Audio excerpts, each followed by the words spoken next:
오늘 강의의 마지막 모듈입니다. 실제로 어떻게 우리가 TV 레귤러리제이션 모델이 주어졌을 때 그거를 어떻게 옵티미제이션 할 것이냐 이 얘기를 하겠는데, 뭐 새로운 TV 레귤러리제이션 말고도 뭐 L0 모델이라든가 또 여러 모델을 만드는 연구가 있기도 했지만, 또 한편으로는 같은 모델에 대해서도 옵티미제이션을 어떻게 하느냐, 그래서 어떻게 더 빨리 결과를 내느냐, 이런 연구, 더 빠르면서도 더 깨끗한 영상을 어떻게 얻을 수 있을까, 뭐 이런 식으로 더 좋은 옵티미제이션 기술을 연구를 많이 해왔죠. 그동안 1992년 이후로. 그래서 지금 우리는 이 많은 방법들이 있는데, 이 방법 하나하나를 어떤 역사적인 그 가치로서도 우리가 공부를 하지만, 사실은 지금 제가 아주 엑기스로 제시하는 저것들을 딱 아시면 이게 우리가 반드시 디노이징을 위해서만 이해를 해야 되는 게 아니라, 이 방법들이 옵티컬 플로우에서도, 뭐 스테레오 비전에서도, 뭐 여러 가지 다른 로우 레벨 비전 문제에서도 동일하게 또 적용이 가능하니까 잘 알아두셔야 됩니다. 그래서 너무 길다 보니까 오늘은 위에 세 개에 대해서만 얘기를 하고, 다음 주에 나머지에 대해서 또 얘기를 나누도록 하겠습니다. 예, 이제 본격적으로 우리가 ROF 모델에 대해서 얘기를 해보면은, 다시 한번 보여드리는데, 이런 식으로 우리가 수식이 주어졌을 때 1992년만 해도 그때 뭐 별다른 방법이 없었죠. 그래서 전통적인 calculus of variation 죄송합니다. 즉 오일러 라그랑제 이퀘이션을 이용해서 그대로 앞에서 설명드린 바와 같이 주어진 식을 미분도 하고 해가지고 풀면 이렇게 나옵니다. 그래서 여기 그 문제는 total variation, 저 prior term에서 절대값 때문에 혹자는 저게 미분이 안 될 것 같은데, 계산을 막 해보면 미분은 되긴 됩니다. 문제는 뭐냐 하면, 우리가 그래서 저런 절대값이 나올 때 저거를 미분 불가, 그냥 미분 불가가 아니라 0에서 미분 불가라고 얘기하죠. 그 절대값 안에 있는 그 부분이 0이 될 때 미분이 안 되죠. 그리고 뾰족하게 되니까, 그죠? 그래서 0에서 문제가 있다는 걸 알 수 있는데, 결국 오일러 라그랑제 이퀘이션에서도 이 델타 U가 0이 되는 경우에 문제가 생기죠. 델타 U가 0이 되는 경우에 분모가 0이 되니까 이게 뭐 계산을 할 수가 없죠. 그래서 어떤 꽁수라고 하나요? 우리말로 꽁수로 분모가 절대 0이 안 되도록 그 입실론을, 작은 입실론이라고 하는 수를 더해줘서 살짝 바꿔줍니다. 더 이상 0은 되지 않게 일단 우리가 수정을 했는데, 문제는 일단 그것도 문제긴 문제죠. 원래 우리가 정식으로 계산해낸 수학식에서 우리 맘대로 입실론이라고 하는 걸 더해줬기 때문에 뭔가 원래 식을 이그러뜨리고 있는 거죠. 그러면 혹시 저게 뭐 분모가 0이 되는 저 경우가 뭐 굉장히 적은데 괜히 저러는 거 아니야? 그렇지가 않죠. 아쉽게도 원래 영상을 보시면 다 스무드한 부분이 너무너무 많아요. 즉 이게 나와 내 옆에 픽셀과의 차이가 0이 되는 부분이 엄청 많다고요. 즉 델타 U가 0이 되는 부분이 엄청 많기 때문에, 이게 어쩌다 나오는 그 일을 방지하기 위해서 추가되는 게 아니라 사실 너무 많은 부분에서 문제가 생기기 때문에 더더욱이 필요한 거고요. 그러다 보면은 어쨌든 일단 그렇게 모디피케이션을 해서 맨 아래와 같은 결과를 얻었습니다. 그러면 이런 경우에 우리가 원하기는, 오케이, 우리가 구하는 건 U니까 깨끗한 영상 U는 U 이퀄, 나머지는 전부 오른쪽으로 보내서 쓰면 좋겠는데, 이 델타 U도 또 나와 내 주변과의 차이다 보니까 거기에도 또 U가 있는 거라고요. 그래서 아쉽게도 이 식은 우리가 U 이퀄 뭐라고 딱 표시를 할 수가 없는 경우가 되죠.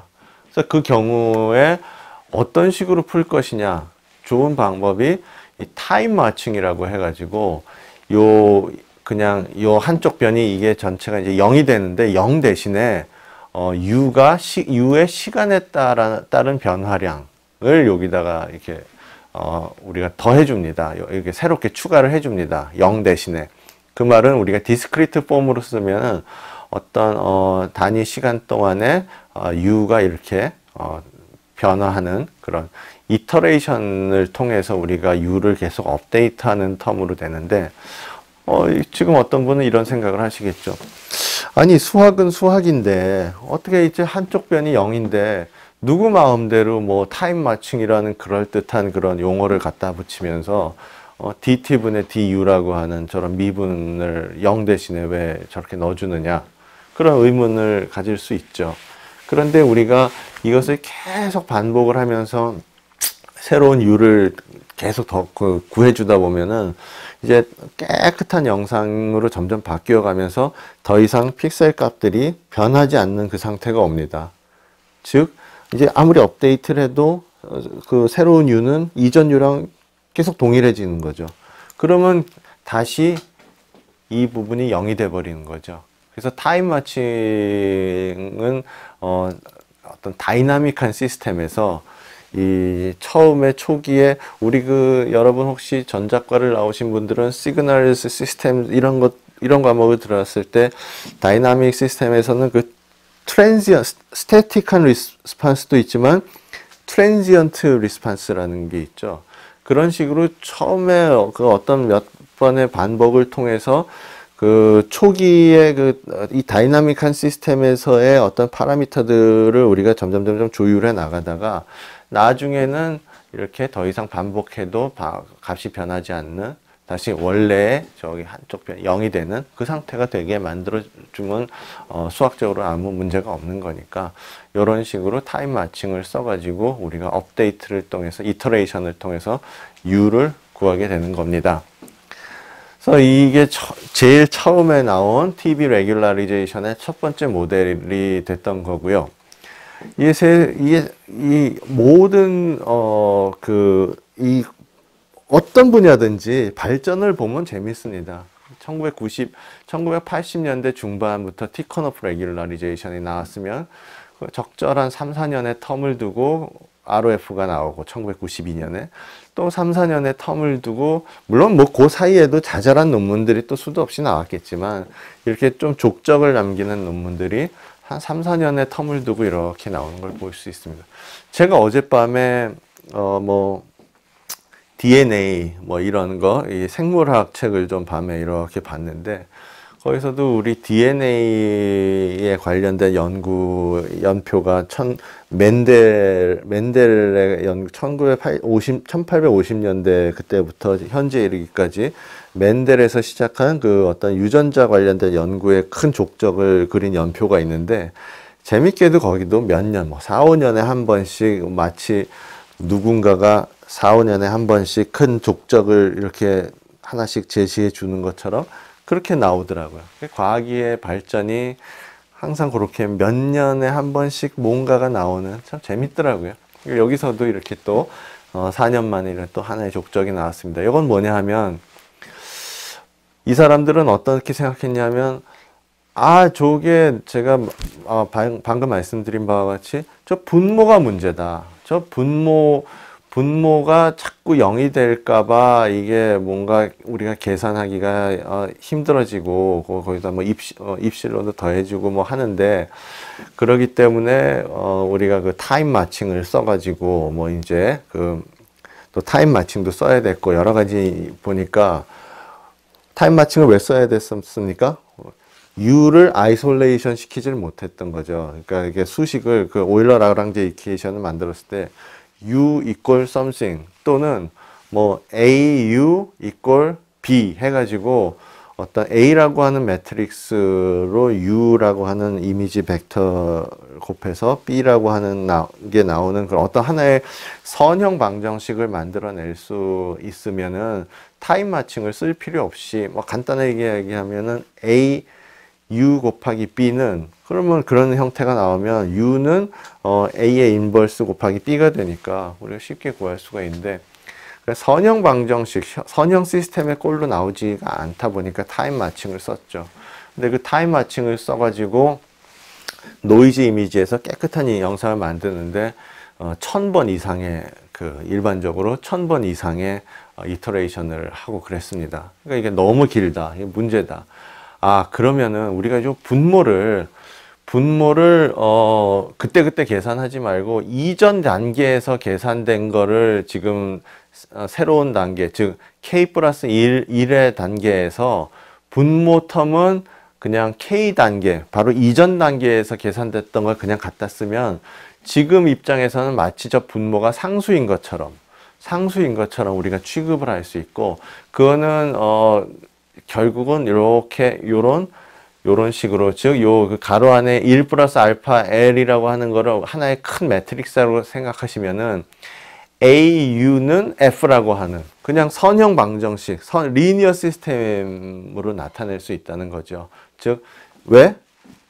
요 분모를 분모의 델타 U를 이전 이터레이션에서 갖다가 마치 상수인 것처럼 쓰면 우리가 이렇게 앞에 그 ROF 모델에서는 하지 못하기 때문에 타임 마칭을 썼는데, 여기서는 이렇게 A 큰 매트릭스 AU는 F라고 하는 꼴에 그냥 그 선형 방정식이 됩니다. 그러면은 이 선형 방정식이 되면은 우리가 이 큰 선형 방정식을 효과적으로 구할 수 있는 방법이 야코비 알고리즘이 있고, 그 다음에 가우스 지델이 있고, 그 다음에 SOR이라고 하는 Successive Over Relaxation이라고 하는 크게 이 전통적인 세 가지 방법이 있습니다. 그래서 굉장히 빠르게 주어진 게 선형 시스템인 한 아주 빠르게 U 값들을 반복을 이용하긴 하지만 굉장히 빠르게 우리가 원하는 값을 구할 수가 있습니다. 주어진 게 선형 방정식이고, 또 우리 컴퓨터 미전 문제에서는 큰 저 선형 방정식이 스파르스하거든요. 즉 대부분의 그 행렬 A 안에 들어가는 엘리먼트가 제로가 됩니다.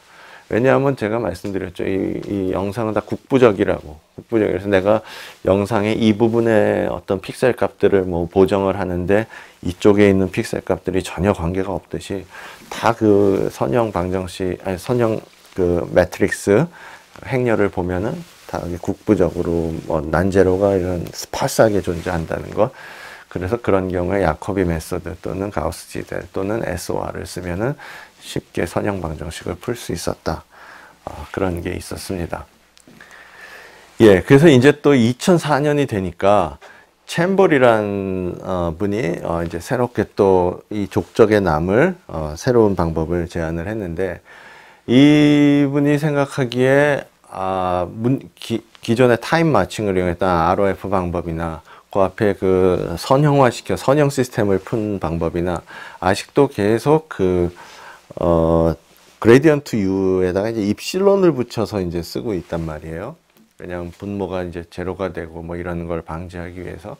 그러니까 그건 이제 원래식에서 자꾸 이제 벗어나고 있는 거고, 이게 자꾸 그런 문제가 생기는 게 결국 그 TB 레귤라리제이션에서 그 그레디언트 U를 절대값을 취하고 있는 것 때문에 이게 계속 발생하는 문제니까, 오일러 라그랑제 이퀘이션을 풀면은 그 그레디언트 U가 뭐 이제 분모에 들어가고 하니까, 문제는 저 절대값 표시다. 저걸 좀 없애자 해서 이제 1번에서 보다시피 어떤 벡터를 그런 P라고 하는 또 새로운 벡터를 도입함으로써 어떤 옵티미제이션 문제처럼 만들어 준 거예요. 그래서 P와 어떤 주어진 V라고 하는 벡터의 이너 프로덕트 얘를 맥시마이즈하는 P가 바로 저 값이 된다 이거죠. 절대값 V가 된다는 거죠. 그래서 저 P를 이제 우리가 도입함으로써 이제 더 이상 원래 그 TB 레귤라리제이션 그 수식은 이제 절대값 표시 없게 2번에서 보는 바와 같이 우리가 이제 정의가 될 수 있다는 건데, 세상에 공짜는 없듯이 이렇게 절대값 표시가 없어진 대신에 그 앞에 맥시마이제이션 문제가 하나 추가되는 거죠. 그래서 저 식을 맥시마이즈하는 P를 구하고, 그 다음에 원래대로 우리가 저 식을 미니마이즈하는 U를 구하고, 듀얼 프로브럼이 되는 거죠. 우리가 전에도 많이 배웠던. 그래서 아시다시피 이 듀얼 함수는 우리가 컨케이브에서 맥시마이즈 해야 된다는 걸 알고 있지 않습니까? 그래서 이제 그레디언트 어센트를 이용해서 지금 그림에서 보듯이 P의 방향으로 우리가 maximize 하고 U의 방향으로 minimize 하고 이렇게 이제 풀면 될 것 같습니다. 그래서 이제 P 영상의 모든 점, XY 모든 점에 P가 다 존재하는데 어느 한 점, XY라고 하는 한 점에 대한 미분값은 주어진 에너지 펑셔널의 한 점에서의 미분값, PXY에서의 미분값을 구하려고 하면 막 적분도 있고 이거를 PXY에 대해서 미분하는 게 어려워 보이지만 예를 들어 이 항은 P가 없으니까 그냥 사라질 테고요. 이것도 뭐 이 P와 델타 U의 이너 프로덕트의 적분인데 이걸 어떻게 또 미분하나 하지만 이 적분을 우리가 간단하게 디스크리트하게 생각을 해보면 서메이션, 즉 PXY 그레디언트 UXY 더하기 PX 플러스 1Y 그레디언트 UX 플러스 1Y 더하기 PX 플러스 2Y 그레디언트 U x 플러스 2y 쭉쭉 가다가 또 뭐 px y 플러스 1 그레디언트 u x y 플러스 1 뭐 이렇게 쭉 가는데 px y를 제외한 나머지 모든 항은 다 px y랑 관계없기 때문에 미분하면 다 제로죠. 즉 저 복잡해 보이는 요 식도 결국은 pxy 곱하기 그레디언트 uxy만 pxy로 미분할 때 관련이 있는 부분이지 않습니까? 그렇기 때문에 그 미분하면은 결국 요거의 그레디언트는 그레디언트 uxy만 딱 간단히 나오죠. 복잡해 보이지만. 그래서 이제 그레디언트 어센트니까 플러스를 해서 스텝 사이즈 타우를 붙여주면 이런 식으로 P 값을 우리가 업데이트 할 수 있다는 걸 알 수 있고, 근데 이제 P는 항상 1보다 작아야 된다는 저런 전제 조건이 있으니까 요 맥시마 분모를 저런 식으로 분모를 둬 가지고 항상 1보다 작게 우리가 만들어 줄 수 있고요. 또 그 분모를 저렇게 맥시마이제이션 안 하고 그냥 요 분모에 들어간 요 P를 1로 바꿔서 이제 거기 넣어줘도 항상 새로운 P가 1보다 작게 되는 그런 뭐 두 가지 방법이 있는데요. 뭐 지금 주어진 것만 아셔도 충분하고요. 그 다음에 이제 U에 대한 미니마이제이션을 위해서 주어진 에너지 펑셔널을 앞에서 이제 PXY로 미분을 했는데 이번에는 UXY로 미분을 하고 싶은데 지금 U가 없고 그레디언트 U와 P의 내적이 있지 않습니까? 근데 이제 우리가 선형대수에서 저렇게 그레디언트 U와 P의 이너 프로덕트는 P의 다이버전스와 U의 이너 프로덕트와 같다는 그런 거를 우리가 사실을 이용해서 이렇게 요 식을 이렇게 바꿔줍니다. 그러면은 앞에서는 그레디언트 U였던 게 그냥 U가 됐죠. 이제 P가 다이버전스 P가 되는 대신에. 근데 어쨌든 간에 우리가 이거를 U로 미분해 주기가 굉장히 쉽죠. 그러니까 UXY로 미분해 주면 그 주어진 에너지 펑셔널을 UXY로 미분해 주면은 앞 슬라이드 가셔가지고 미분해 주시면은 정확히 다이버전스 P만 달랑 나오고 그 다음에 이제 U와 F가 그 데이터 텀에서 나오기 때문에 이거는 우리가 그냥 너무나 간단히 U를 아이솔레이션 시킬 수가 있어요. 나머지는 U가 전혀 안 들어 있으니까.